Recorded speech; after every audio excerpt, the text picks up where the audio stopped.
Item 18 on our agenda package to receive a motion regarding Grange Park access. Can I invite Councillor Jones to propose the motion and Councillor Elliott please second the motion. Councillor Jones, please.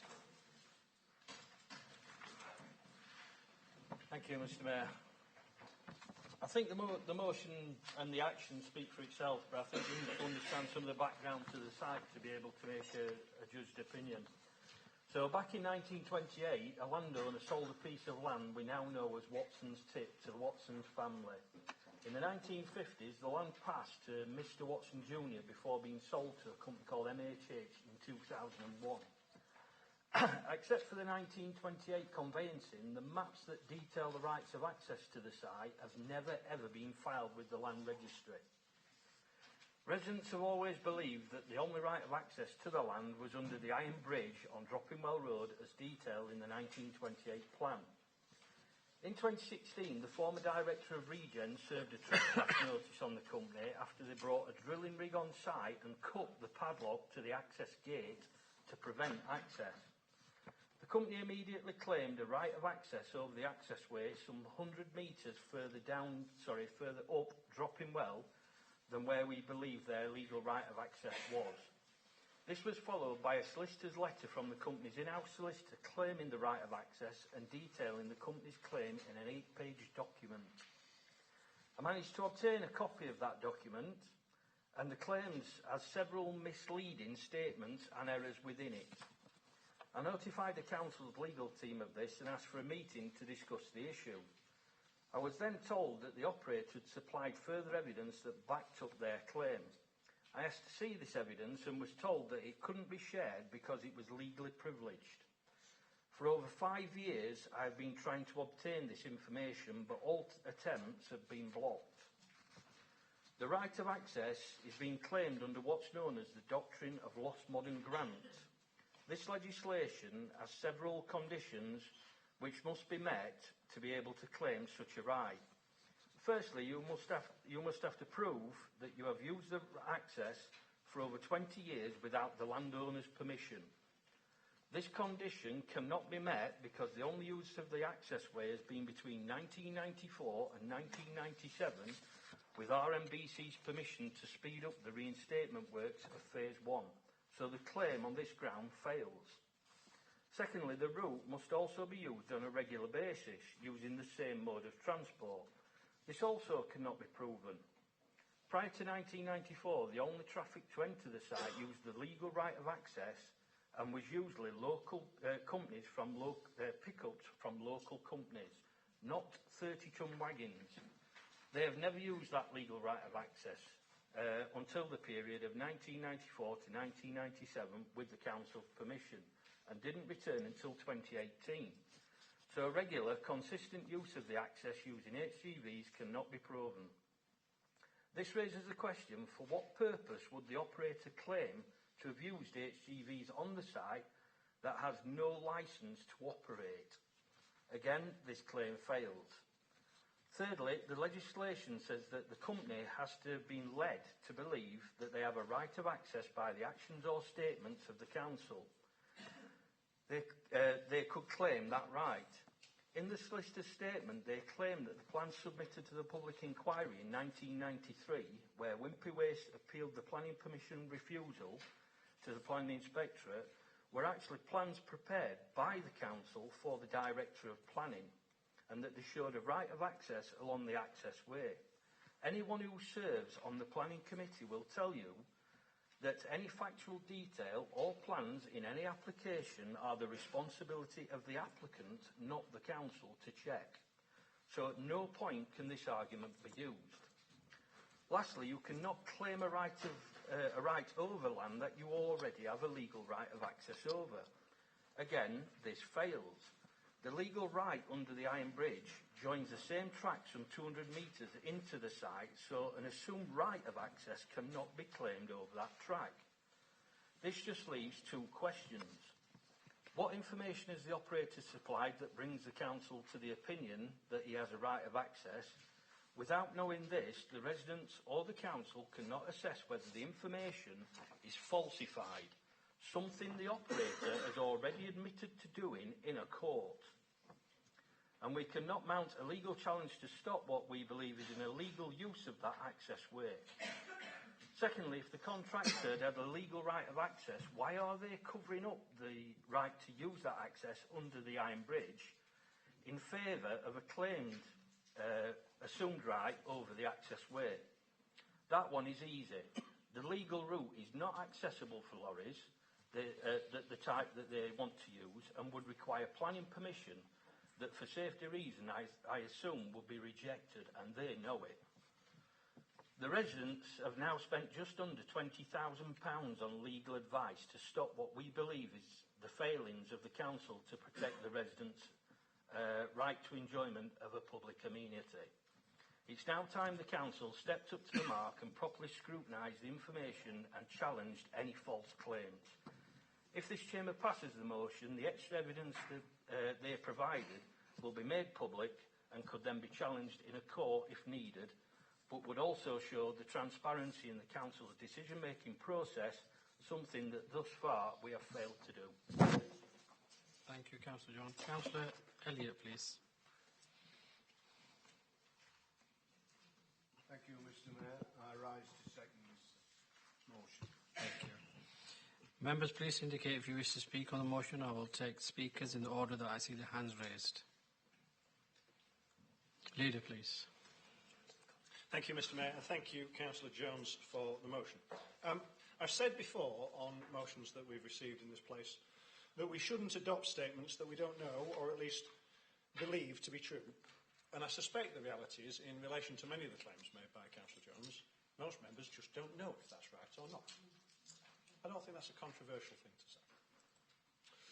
At the essence of the motion in front of us is the legal opinion held by the Council, which has been based on the information brought forward by the applicant, by MHH, by residents in the community, and working with external QCs to come to a view.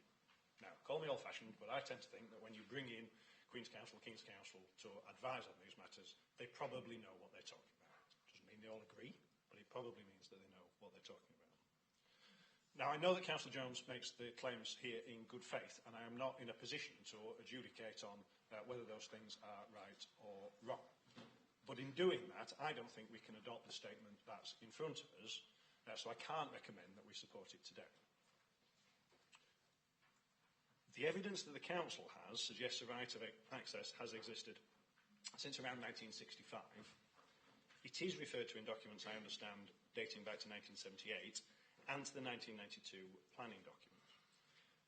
If only for those reasons, I couldn't in good faith recommend to you today that we can adopt the statement presented by Councillor Jones. I also have difficulties with the recommendation that gets us into claiming something is undisputable on balance of probabilities, which I think is the kind of language that you get difficulties in court with. So I can't reconcile that motion, and I can't recommend with the information that we have, and I can't recommend that we support it. Neither should we confuse what are legitimate political views. Let's say again, none of us wants there to be a tip active on that site. I think that's universal across all members in this chamber, with what is properly independent legal advice. We simply can't wish that those opinions are what we wish they were. However, if there is information in the community that might influence that legal opinion, if there are things that the Council has not heard, then we ought to hear them. So, although I'll not be voting for the motion today, these are the three commitments that I want to make to members and to the community that we will take away, which I hope go some way towards assisting. And the first one is that I've already asked our legal officers to review again the information that can be released to Councillor Jones and the Action Group and to members that represent neighbouring communities. I think, Councillor Jones, this was in the information you were given before, you advised that that information will be kept under review, that legal status may change over time, and I've asked them to look again at what that might mean. It doesn't mean necessarily there is anything more that can come forward, but there might be. The second one is that I'll ask officers to launch a call for evidence between now and 2 months from today, on June the 12th, and we'll be asking for specific information about access which relates to the period specifically between 1965 and 1985, although including the period before when we need to establish that right of access. That will mean there's a dedicated email address. It will mean that we will write directly to residents in the area, so there is an open appeal for that information to come forward.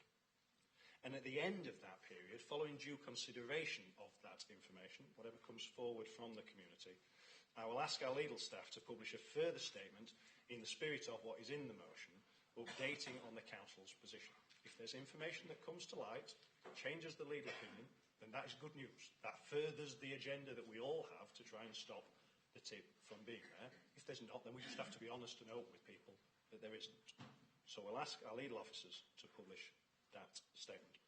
I hope that in this way, and in good faith, we can transparently address the concerns that Councillor Jones and residents have expressed. We can better inform the Council's legal position. If there's information, we should hear it. And we'll be honest with residents about our intent. So although I'm against the motion today, that's my commitment as leader about the actions that we can take away. Thank you. Thank you, Leader. Councillor Zach Cullingham, please. Thank you, Mr. Mayor. I feel it would be impolite to contribute on this item without first paying tribute to the dogged determination of Councillor Jones on this subject, particularly as he's in striking distance today. And it's a genuine local issue about which, as Councillor Reid says, I think most members, if not all, are agreed it is a very unsatisfactory situation. On the flip side, the Council has taken extensive legal advice, and I declare an interest insofar as being a lawyer myself. Unfortunately, I have heard of the doctrine of lost modern grant before, and I can imagine the fine details on which this turns, and brains bigger than mine have decided that it turns not in the direction of doing anything. It's a legacy issue that goes back a long way, and I can quite understand how the Council's hands may be tied in exactly the way that they've set out. And this has been looked at in detail by scrutiny, which is a cross-party exercise that we've all played a part in.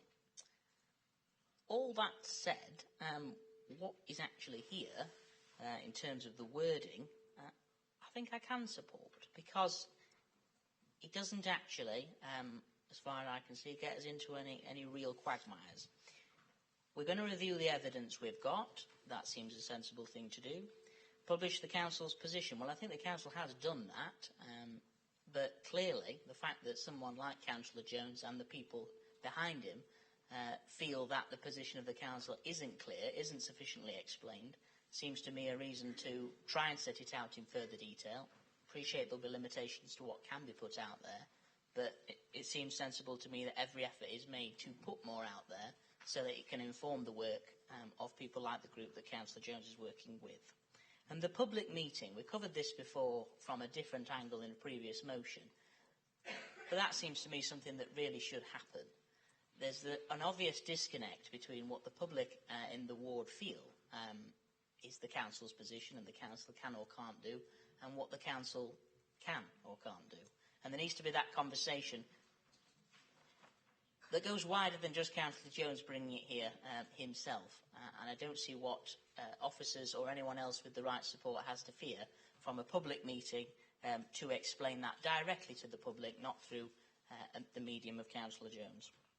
And the last bit that potentially could give us issues, it doesn't seem to really go anywhere to me. As Councillor Reid says, it talks about, having looked at all that, if there's some indisputable right, I don't know in whose judgment, then something has to be done about it. So that just collapses for me. It doesn't make a lot of sense, but it doesn't invalidate the other three good points in there that I think we should support in the interest of looking at this again and being crystal clear with the residents of the area that we're serious about this and every effort is being made to deal with it. Thank you. Councillor Carter, please. Thank you, Mr. Mayor. So it sounds to me like Councillor Jones has put years' worth of effort into this, and I greatly admire the work that he's doing on this, which is clearly a local issue that we need to solve. Whilst I can't claim to know as much as Councillor Jones about this, I also agree that this needs sorting and that there isn't really anything in this motion for us to dispute that isn't, just calling for this to be put out into the open, to review the evidence and to have a public meeting, and therefore the Liberal Democrat group will be supporting this. Thank you. Thank you. Councillor Bourne-Dixon, please. Thank you, Mr. Mayor. Again, I must commend Councillor Jones for his relentless pursuit of this cause. Whatever you may think of the details of the motion, the pros and the cons of the issues at the site, his relentless pursuit of this issue on behalf of his residents has to be admired, and I think that's fantastic. I'm not an expert either in the detail about the site, the various cases around it. I think there's some legal issues around disclosure of advice that the council might need that not all of the information requested in the motion may be able to comply with. However, what is clear to me is that all parties and the issues seem to become entrenched, and I think this helps no one. And I would encourage all sides to come together, talk, and more importantly, come together and listen to each other, and then hopefully a resolution can be found. If by me supporting this motion, this in some way helps to bring this about, then it has my full support. Thank you. Councillor Adam Carter, please. Thank you, Mr. Mayor. I was just going to ask that we have a recorded vote on this motion. So, any members to support that? We need 5, don't we? We will need 5 members. Yeah, that's fine. Thank you. Thank you. Councillor Reynolds, please. Thank you. I just wanted to say I'm no expert on this, but it's been a kind of almost like a serial that's been ongoing for years and years and years. And I have to just repeat what's been said about the sort of absolutely kind of dogged determination on behalf of, the people this affects every day's lives. And all that seems to happen is this bat and ball kind of thing where the Labour Party just keeps batting it back, saying we need to do... Why isn't there the sort of appetite to sort it out for the people of Rotherham? I can't understand what the sort of reticence is, but it's hiding behind sort of yet another kind of series of meetings and all the rest of it. Why doesn't the Labour Party get behind this cause and do whatever they can, or at least appear to support the residents of Rotherham that want them to do that? Thanks very much. Thank you. Any other members? So, as I said, recorded vote, I will hand over to all right, apologies. Councillor Jones, you have the right to reply before we go to the... Oh, Councillor Hodinott. I couldn't not speak about the tip and what's happened at Watson's tip, having been involved as the CAM member for a number of years. And unfortunately, Councillor Reynolds, kind of what he said was a bit red rag to a bull, really. Because I have spent many, many hours with lots of officers of the council going through literally files like this. If it was that easy to sort, it would be sorted. But it's not. And I'm not of the legal world, but this is very much mired in legal arguments, and it is very frustrating. We know it shouldn't be happening. If you go down there, it's an absolute destruction of a beautiful spot. And it all goes back, I believe, to the Environment Agency giving that permit. And I just wish that we could have come together at that point to take on the Environment Agency, get the permit rescinded. But that wasn't possible. And unfortunately, sides would not come together to that. And people are looking to the council to do stuff. And what the council can do is limited. We didn't give the permit. We look at every avenue, but we are looking for a smoking gun, and we have done for the last few years. That just doesn't seem to be there. We'll keep trying. I think the commitments are great. We will keep trying, and that call of evidence needs to go out there. I know I had residents come to me, give the information, take it to the legal team every time, looking for an avenue. And if it was that easy, I know the action group are taking their own legal advice. They would have stopped it. They haven't been able to either. And just in terms of making the case for residents, in terms of the residents affected in the ward, I know Councillor Clark and Councillor Browne have been very, very active. They continue to raise this. They understand the frustrations. And that's where we are. And it's just absolutely terrible about what is happening. So let's put out another call for evidence. Let's see what can be out there.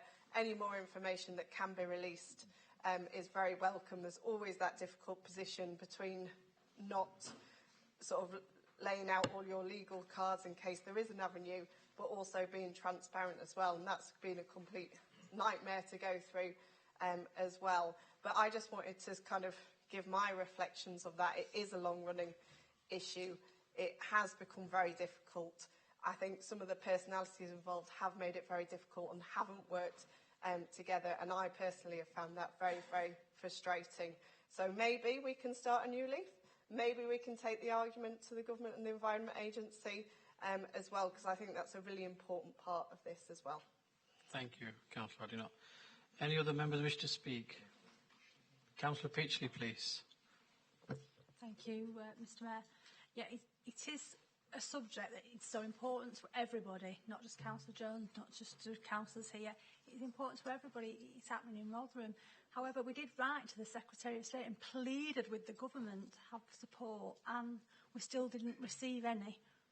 And that was a Conservative government that we wrote to and asked for change, and we didn't get it. So it's not about party politics, it's about trying to do the right thing, and I don't think this motion gives any more than what we're already doing now. So it's not bringing change, it's just bringing a motion. And there's no point bringing things for no reason, is there really? Thank you. Thank you, Councillor. Councillor Clark, please. As many of you know, Droppingwell Tip is in Keppel Ward, and I don't want anybody in this room to think that myself and Councillor Browne and now Councillor Foster have sat back and just not tried to do something. Don't you think if we could have stopped it, we would have stopped it? If you've got the evidence to stop it, Councillor Jones, if the residents have got the evidence to stop it, then let them come forward, because we are desperate to stop it. I've been involved with groups against that, the tipping, since the middle 90s. We opposed the first tip. The Droppingwell Action Group blocked myself, my husband, my family, other councillors.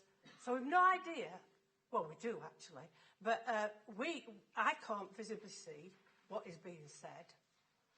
There have been a number of misleading statements made, and it offends me that we can't work together. We don't want it, you don't want it. Let's work together. Give us the evidence, and let's see if together we can do something that we've not been able to do separately. Thank you, Councillor Clark. Any other members wish to speak? Okay, Councillor Jones, you have the right to reply, please. Thank you, Mr Mayor, and thank you for your points of view. I'll come back to the leader. Lack of member understanding. Totally agree with that. I've read over 900 pages of evidence about this tip. The members were offered at least 2 visits to that site where they could have been explained how this pans out. Things on paper look totally different to reality. So the fact that there were only 2 people, and Councillor Browne was one of them, that took us up on that visit was really surprising. What I tend to find with legal opinions is that anybody that's ever worked with a QC or a solicitor will realise that you will never ever get a yes or a no answer out of them. Right? When it comes to solving problems like this, the legal rule that most barristers and solicitors work on is the balance of probability. That is known as the 51% rule. That is taken out of a direct legal quote. That's not something I've come up with. Call for evidence, statements, etc.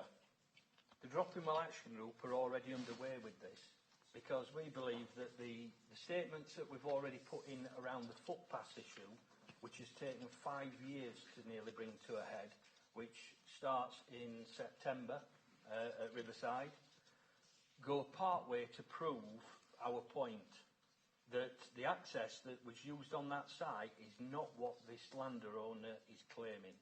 Part of his evidence is a picture of a combine harvester, a picture of a Land Rover, and a picture of a JCB that could have been taken anywhere in this country. and that's his evidence that he's had a regular right of use of that access way.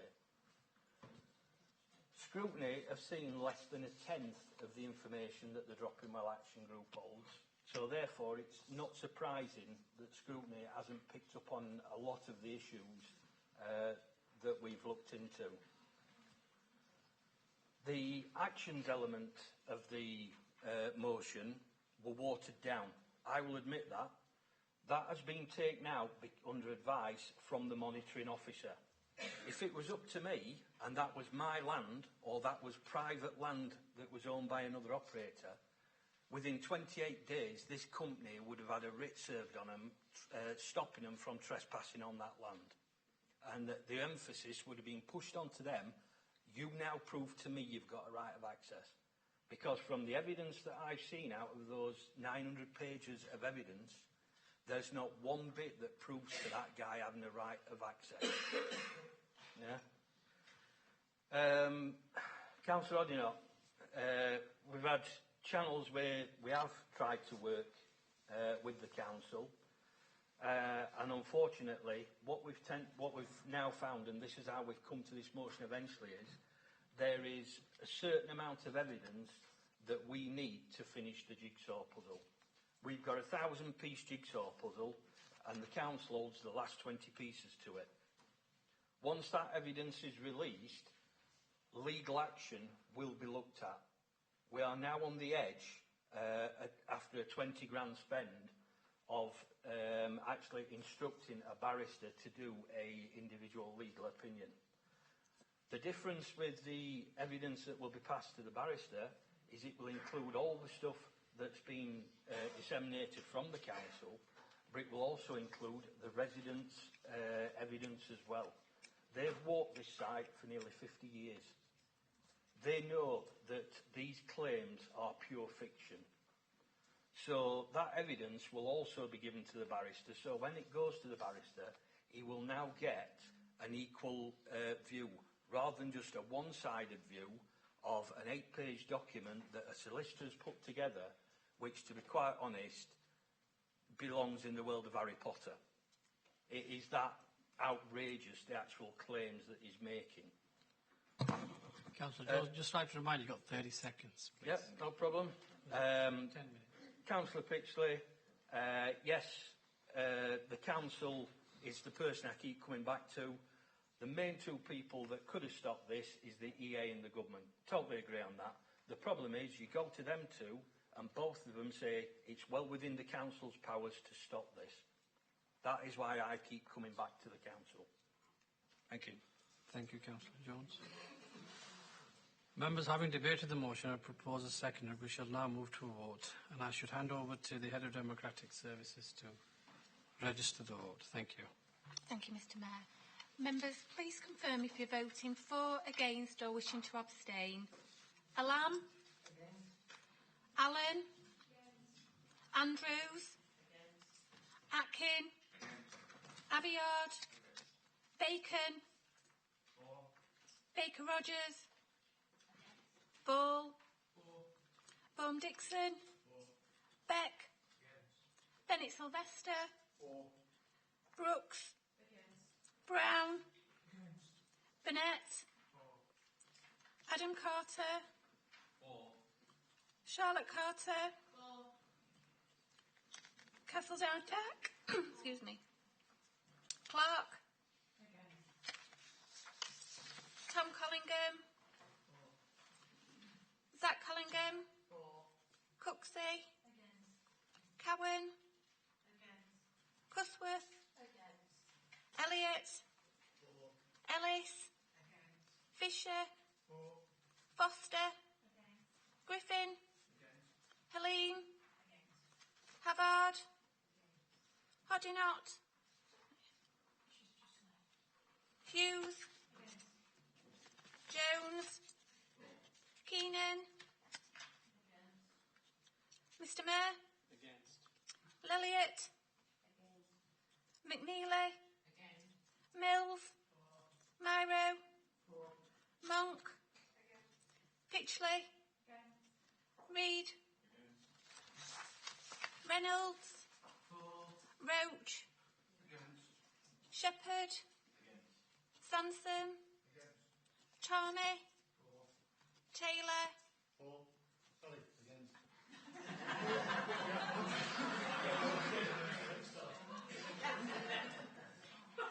Tinsley?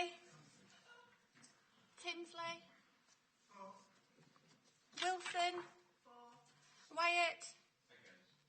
Hussein? Okay.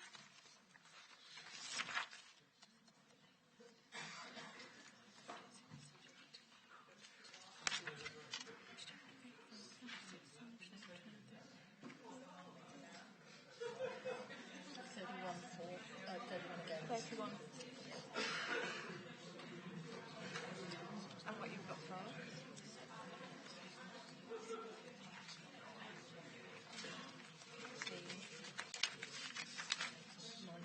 19.